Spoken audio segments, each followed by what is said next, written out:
Hello ചങ്ങായിമാരെ, ഒരുപാട് പ്രവാസികൾക്കുള്ള ആഗ്രഹമാണ് നാട്ടിൽ വന്നിട്ട് നല്ലൊരു ഫാം തുടങ്ങാന്നുള്ളത്. അപ്പോൾ ഇന്നത്തെ വീഡിയോയിൽ മാസം 1,00,000 രൂപ സമ്പാദിക്കണമെങ്കിൽ നാട്ടിൽ വന്നു കഴിഞ്ഞാൽ ഒരു എരുമ ഫാം തുടങ്ങണോ അതോ ഒരു പശു ഫാം തുടങ്ങണോ നല്ലത് നോക്കിയാലോ.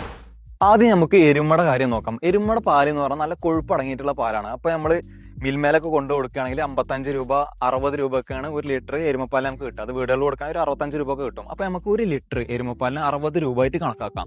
ഇനി നല്ലൊരു മുറ ഇനത്തിൽപ്പെട്ടൊക്കെ ഒരു എരുമയാണെങ്കിൽ നമുക്കൊരു 15 ലിറ്ററൊക്കെ ആവറേജ് ആയിട്ട് നമുക്ക് പാൽ ലഭിക്കും. അപ്പോൾ നമുക്ക് ഒരു മുറ എരുമയിൽ നിന്ന് കിട്ടുന്ന പാല് എന്ന് പറഞ്ഞാൽ 15 ലിറ്റർ. 15 ഇൻറ്റു ഒരു ലിറ്റർ പാലിൻ്റെ വില 60. അപ്പോൾ നമ്മൾ നോക്കുകയാണെങ്കിൽ 900 രൂപയാണ് നമുക്ക് ദിവസം 15 ലിറ്റർ പാല് തരുന്ന ഒരു എരുമയിൽ നിന്ന് നമുക്ക് ഒരു ദിവസം ലഭിക്കുക.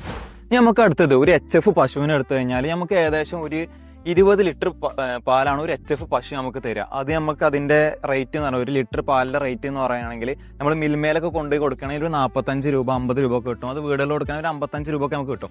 അപ്പോൾ ഒരു ലിറ്റർ HF പശുവിന്റെ പാലിനെ നമുക്ക് 50 രൂപ ആയിട്ട് കണക്കാക്കാം. അപ്പോൾ 20 ലിറ്റർ പാല് തരുന്ന ഒരു HF പശുവിൽ നിന്ന് നമുക്ക് ഡെയിലി 20 ഇൻറ്റു ഒരു ലിറ്റർ പാലിന്റെ വില 50 രൂപ, 1000 രൂപ നമുക്ക് എന്ത് ചെയ്യുക, ഡെയിലി ഒരു HF പശുവിൽ നിന്ന് ഒരു 20 ലിറ്റർ കിട്ടുന്ന ഒരു HF പശുവിൽ നിന്ന് നമുക്ക് ഡെയിലി സമ്പാദിക്കാൻ പറ്റും. അപ്പൊ അടുത്ത് നമുക്ക് തീറ്റ ചെലവ് നോക്കാം. മുറ ഇനത്തിൽപ്പെട്ട 15 ലിറ്റർ ഒക്കെ പാല് തരുന്ന ഒരു എരുമക്ക് നമ്മൾ ഡെയിലി 1 കിലോ പിണ്ണാക്ക് കൊടുക്കേണ്ടി വരും, 1 കിലോ ചോളത്തോട്, ഒരു 5 കിലോ ധാന്യപ്പൊടികൾ അതിന് മിക്സ് ആക്കി കൊടുക്കേണ്ടി വരും. പിന്നെ ഇതേപോലത്തെ ഒരു പാടുണ്ടെങ്കിൽ നമുക്ക് പിന്നെ പുല്ലിന്റെ കാര്യം നോക്കേ വേണ്ട, ഇങ്ങനെ നമ്മൾ മേയാൻ വിട്ടു കൊടുത്താൽ മതി.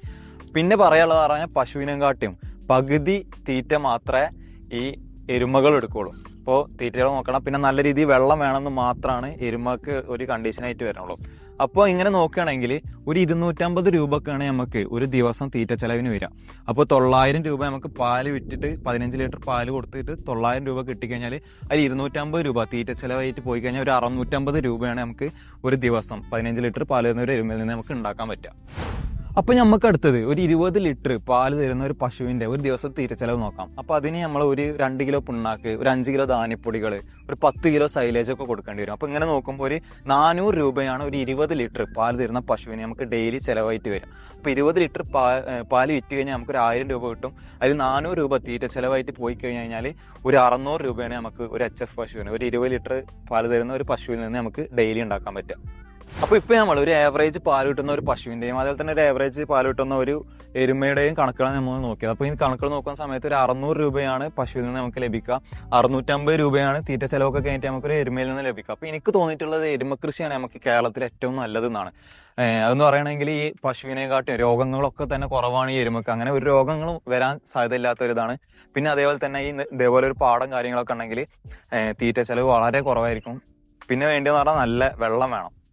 അപ്പൊ എനിക്ക് തോന്നുന്നത് നമ്മൾ പ്രവാസി സുഹൃത്തുക്കളൊക്കെ നാട്ടിൽ വരുന്ന സമയത്ത് നിങ്ങൾ എരുമ കൃഷി തുടങ്ങാൻ വേണ്ടി ശ്രമിക്കുക. അങ്ങനെ ആരും തുടങ്ങാത്തൊരു കൃഷിയാണ് കേരളത്തിൽ. എന്തായാലും തുടങ്ങി നോക്കി വിജയിക്കും. എന്തായാലും നിങ്ങളെ അഭിപ്രായങ്ങൾ കമന്റിൽ അറിയിക്കാം.